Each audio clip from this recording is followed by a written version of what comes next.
नमस्कार साथियों, स्वागत है आपके अपने YouTube चैनल 7 स्टार एजुकेशन पे। मैं आपके बीच लेके आया हूँ फिक्स प्रीपोजिशन की क्लास। तो इस क्लास में आपको फिक्स प्रीपोजिशन पढ़ाया जाएगा। तो जो चैनल पे नए हैं वो चैनल को सब्सक्राइब करें, लाइक करें और अपने दोस्तों के साथ शेयर करें। तो शुरुआत करते हैं हम अपनी क्लास हमेशा की तरह एक मोटिवेशन के साथ। मोटिवेशन है हमारा, कामयाबी सुबह के जैसी होती है। कामयाबी सुबह के जैसी होती है, जो मांगने से नहीं जागने पर मिलती है। जो मांगने से नहीं जागने से मिलती है। तो ये हुआ हमारा मोटिवेशन। अब मोटिवेशन के जुनून को बरकरार रखते हुए हम अपनी क्लास स्टार्ट करते हैं। तो इसमें पहला एग्जाम्पल है हमारा फिक्स प्रीपोजिशन का। He has decided to embark new business undertaking. तो ये जो भी आपको फिक्स प्रीपोजिशन के एग्जाम्पल दिख रहे हैं या फिर मैं करवाऊँगा, वो सभी आपके PYQs होंगे। जितने भी आज से पहले SSC, CGL, CHSL और MTS में जो भी पूछा गया है प्रीपोजिशन से रिलेटेड फिक्स प्रीपोजिशन का क्वेश्चन, तो मैं आपको इस क्लास में जितने भी PYQ है वो सब इस क्लास में आपको करवाऊँगा। तो क्लास के एंड तक ज़रूर बने रहें ताकि आपको कोई भी डाउट हो तो वो क्लियर कर सको। तो he has decided to embark new business undertaking. तो इसमें देखो फिक्स प्रीपोजिशन के अंदर ये देखो एम्बार्क क्या है, एम्बार्क। अधिकतर आपके एग्ज़ाम के अंदर एम्बार्क शब्द दे रखा होता है, तो इसके साथ हमेशा ऑन का यूज़ करते हैं। किसका यूज़ करते हैं? ऑन का यूज़ करते हैं। तो एम्बार्क के साथ ऑन भी लगा सकते हैं हम और अपॉन भी लगा सकते हैं। तो एम्बार्क के साथ ऑन और अपॉन दोनों भी लगा सकते हैं। तो ये हुआ एम्बार्क के साथ कौन सा प्रीपोजिशन आता है, ऑन या फिर अपॉन। अगर ऑन है तो ऑन लगाना है आपको और अपॉन है तो अपॉन भी लगा सकते हो। तो ये हुआ हमारा पहला एग्जाम्पल। अब चलते हैं सेकंड एग्जाम्पल की तरफ। सेकंड एग्जाम्पल है हमारा Hindus believe in many rituals toward the evils. Hindus believes in many rituals to evils. अब देखो इसमें क्या है, जैसे यहाँ पे दे रखा है वार्ड दे रखा है और डिस्पेंस और रीड। इसमें देखो वार्ड दे रखा है आपको, वार्ड के साथ कौन सा प्रीपोजिशन आता है? ऑफ प्रीपोजिशन आता है। कौन सा प्रीपोजिशन आता है? Of preposition. वो भी OFF वाला, OF सिंगल वाला नहीं, OFF वाला ये आएगा। तो इसका आंसर क्या है? ये OFF ऑफ। और फिर इसके रिलेटेड देखो, एक रीड के साथ OF आता है सिंगल वाला। और डिस्पेंस मैंने बताया था ना पहले, डिस्पेंस। और डिस्पेंस के साथ विथ का यूज़ करते हैं, ये आपको ध्यान रखना है। तो वर्ड ऑफ के बाद में OFF का यूज़ करते हैं, रीड के बाद में OF प्रीपोजिशन का यूज़ करते हैं, और DISPENCE डिस्पेंस के साथ विथ प्रीपोजिशन का यूज़ करते हैं। तो ये है आपके फिक्स प्रीपोजिशन। तो फिक्स प्रीपोजिशन में आपको ओनली वर्ड का ध्यान रखना है, कौन सा वर्ड आए तो कौन सा प्रीपोजिशन लगाना है। तो ये हुआ हमारा सेकंड एग्जाम्पल। तो क्या क्या देखा इसमें हमने वाइड के साथ OFF वाला ऑफ आता है, और रीड के बाद में OF सिंगल वाला आता है, और डिस्पेंस के साथ विथ का यूज़ करते हैं। डिस्पेंस का अर्थ क्या होता है? डिस्पेंस का अर्थ होता है छुटकारा पाना। डिस्पेंस का अर्थ रीड ऑफ का और वर्ड ऑफ, इन सब का मीन्स क्या होता है? छुटकारा पाना। Ward of, read of, dispense of, dispense with, इसका मीन्स होता है छुटकारा पाना। तो ये हुआ हमारा नेक्स्ट एग्जाम्पल। अब चलते हैं अगले एग्जाम्पल की तरफ। अगला एग्जाम्पल है हमारा Shivani availed herself this opportunity and got success। ये थोड़ा कट रहा है, इस पीडीएफ को थोड़ा इधर करते हैं। got success। तो थर्ड वाला क्या है? Shivani availed herself। अब देखो availed के साथ हमेशा ऑफ प्रीपोजिशन का यूज़ करते हैं। किसका यूज़ करते हैं? ऑफ प्रीपोजिशन का यूज़। availed के साथ किसका यूज़ करते हैं? ऑफ प्रीपोजिशन का यूज़ करते। तो availed के साथ किस प्रीपोजिशन का यूज़ करते हैं? ऑफ प्रीपोजिशन का यूज़ करते हैं। कौन से प्रीपोजिशन का यूज़ करते हैं? ऑफ प्रीपोजिशन का।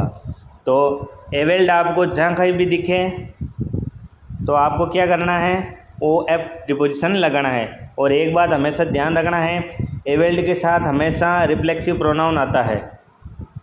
availed के साथ कौन सा प्रोनाउन आता है?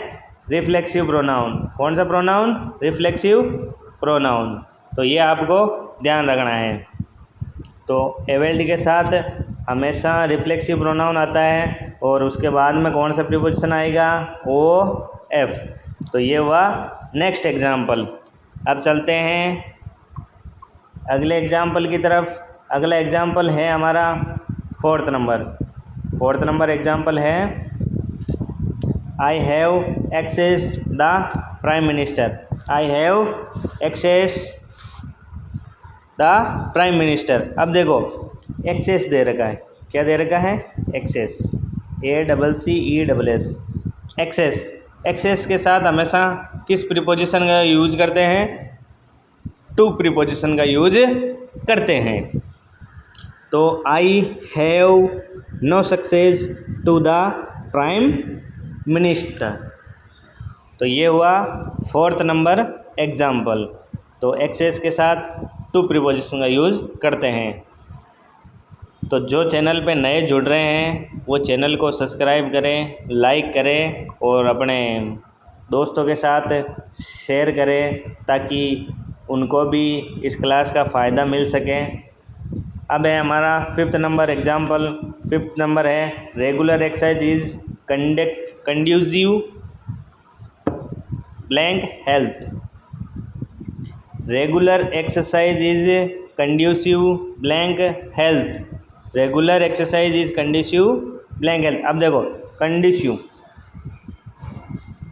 कंडक्टिव का मतलब क्या होता है? इसका मतलब होता है अनुकूल। क्या होता है? अनुकूल। कंड्यूसिव का मतलब क्या होता है? अनुकूल। तो कंड्यूसिव के बाद में टू प्रीपोजिशन का यूज़ करते हैं। कंड्यूसिव के बाद में कौन सा प्रीपोजिशन यूज़ करते हैं? टू प्रीपोजिशन का यूज़ करते हैं। अब इसके साथ में देखो एक कंड्यूसिव का मतलब होता है अनुकूल और अब इसके बाद में देखो एक बेनिफिशियल आता है। क्या आता है? बेनिफिशियल। तो BENEFICIAL बेनिफिशियल। बेनिफिशियल के बाद भी किस प्रीपोजिशन का यूज़ होगा? टू प्रीपोजिशन का यूज़ होगा। तो ये आपको ध्यान रखना है। कंड्यूसिव के बाद भी टू प्रीपोजिशन का यूज़ करते हैं और बेनिफिशियल के बाद भी टू प्रीपोजिशन का यूज़ करते हैं। अब चलते हैं सेकंड एग्जाम्पल की तरफ। सेकंड एग्जाम्पल है हमारा, अब अगला एग्जाम्पल है हमारा 6 number. My brother went abroad last year. My brother went abroad last year. अब देखो एब्रॉड किसका काम कर रही है? एब्रॉड अगर एडवर्ब का काम करें, किसका काम करें? एडवर्ब का, तो नो प्रीपोजिशन का यूज़ करते हैं। इसके साथ कोई भी प्रीपोजिशन का यूज़ नहीं होता है। एब्रॉड अगर एडवर्ब का काम करे तो उसके साथ कोई प्रीपोजिशन नहीं आता है, कोई प्रीपोजिशन लगाने की आवश्यकता नहीं है। अब देखो एक वेंट आ रखा है तो वेंट के बाद में किस प्रीपोजिशन का यूज़ करते हैं? टू प्रीपोजिशन का यूज़ करते हैं। जैसे went to school, went to picnic, went to home, ऐसे आता है। कहीं जाने के संदर्भ में अगर वेंट का यूज़ हो तो वहाँ पे किस प्रीपोजिशन का यूज़ करते हैं? टू का। और अदरवाइज़ आपको एब्रोड दे रखा है और वो एडवर्ब के रूप में यूज़ हो तो उसके बाद में नो प्रीपोजिशन, कोई प्रीपोजिशन का यूज़ नहीं करते हैं। तो ये हुआ हमारा नेक्स्ट एग्जाम्पल। अब चलते हैं अगले एग्जाम्पल की तरफ। अगला एग्जाम्पल है हमारा 7 नंबर। अगला एग्जाम्पल कौन सा है? 7 नंबर। 7 नंबर एग्जाम्पल में है none the brave deserve the fair. None the brave deserve the fair. तो नन के बाद में नन के बाद में कौन सा प्रीपोजिशन यूज करते हैं? नन के बाद में कौन सा प्रीपोजिशन यूज करते हैं? बट। कौन से का? बट। अब देखो none but the brave deserve the fair. अब नन के बाद में ओ प्रीपोजिशन का यूज़ नहीं करते हैं। नन के बाद में ओ प्रीपोजिशन का यूज़ नहीं करते। कब नहीं करते हैं? जब बट आपको ऑप्शन में दे रखा है और उसका यूज़ एक्सेप्ट के संदर्भ में हो रहा है। किसके संदर्भ में? एक्सेप्ट के संदर्भ में हो रहा है तो नन के साथ किसका यूज़ करते हैं? बट का यूज़ करते हैं। किसका यूज़ करते हैं? बट का।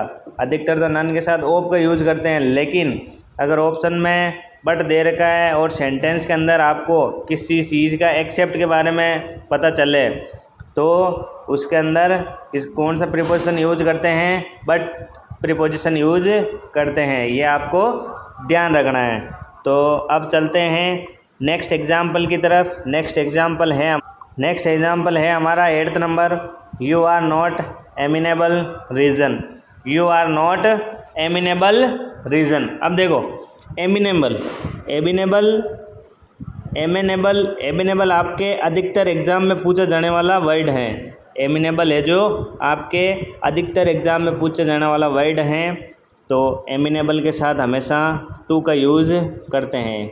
एमिनेबल के साथ किसका यूज़ करते हैं? एमिनेबल के साथ टू का यूज़ करते हैं। तो you are not amenable to reason. तो ये हुआ हमारा 8th नंबर। अब चलते हैं नेक्स्ट एग्जाम्पल की तरफ। नेक्स्ट एग्जाम्पल है हमारा 9। अगला है हमारा 9 नंबर एग्जाम्पल है he will not impart information. He will not impart information anyone. He will not impart information anyone. अब देखो इम्पार्ट वर्ड दे रखा है। कौन सा वर्ड दे रखा है? इम्पार्ट। इम्पार्ट का मतलब होता है देना या फिर प्रदान करना। कोई चीज़ के बारे में देना, कोई चीज़ देना या फिर प्रदान करना। क्या करना? देना या फिर प्रदान करना। तो इम्पार्ट का मतलब ये होता है। तो इम्पार्ट के बाद हमेशा कौन से प्रीपोजिशन का यूज़ करते हैं? टू प्रीपोजिशन का। कौन से प्रीपोजिशन का? टू प्रीपोजिशन का। तो इम्पार्ट का अर्थ होता है देना या फिर प्रदान करना। तो इम्पार्ट के साथ हमेशा टू प्रीपोजिशन का यूज़ करते हैं। तो ये हुआ हमारा 9 नंबर एग्जाम्पल। लहरों से डर कर नौका पार नहीं होती। लहरों से डर कर नौका पार नहीं होती। कोशिश करने वालों कभी हार नहीं होती। तो कोशिश करते रहिए, एक न एक दिन ज़रूर सफल होंगे। अब चलते हैं नेक्स्ट एग्जाम्पल की तरफ। नेक्स्ट एग्जाम्पल है हमारा अगला एग्जाम्पल है हमारा 10 number. She dwells too much her past. She dwells too much her past. अब देखो ड्वेल्स क्या दे रखा है? ड्वेल्स दे रखा है। ड्वेल्स का मतलब क्या होता है? ड्वेल्स का मतलब होता है गहरी सोच। ड्वेल्स का मतलब क्या होता है? गहरी सोच। तो ड्वेल्स का मतलब होता है गहरी सोच। तो ड्वेल्स के बाद में हम ओ एन का यूज़ करते हैं। किसका यूज़ करते हैं? ओ एन का यूज़ करते हैं। तो ड्वेल्स के बाद में क्या आ गया? ओन आ गया। तो she dwells too much on her past. वह है जो अपने पास्ट के बारे में सोच रही थी। तो यहाँ पे ड्वेल्स के बाद में गहरी सोच के संदर्भ में हो रहा है ड्वेल्स का प्रयोग। तो इसके बाद में किस प्रीपोजिशन का यूज़ करेंगे?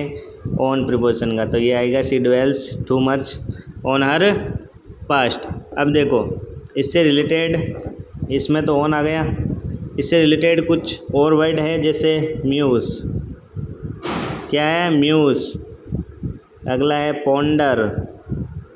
म्यूज़ है, पोंडर है, और क्या है? थिंक है। क्या है? थिंक है। इसके साथ हमेशा इनके बाद में किसका यूज़ करेंगे? ओवर का यूज़ करेंगे। किस प्रीपोजिशन का यूज़ करेंगे? ओवर प्रीपोजिशन का यूज़ करेंगे। अगर डुअल्स वर्ड आ जाए तो ऑन का यूज़ करते हैं, और म्यूज़ आ जाए, पोंडर आ जाए, थिंक आ जाए तो किसका यूज़ करते हैं? ओवर का। ये आपको ध्यान रखना है। तो ये हुए हमारे 10 फिक्स प्रीपोजिशन। ऐसे ही क्लास आगे देखने के लिए आप हमारे चैनल को सब्सक्राइब करें, लाइक करें और अपने दोस्तों के साथ शेयर करें। तो आज की क्लास हम यहीं पे समाप्त करते हैं। कैसी लगी हो आपको फिक्स प्रीपोजिशन की क्लास, कमेंट में ज़रूर बताएं। तो मिलते हैं अगली क्लास में। तब तक के लिए जय हिंद, जय भारत, राधे राधे, सत श्री अकाल। Thanks for watching my YouTube class. जय हिंद, जय भारत।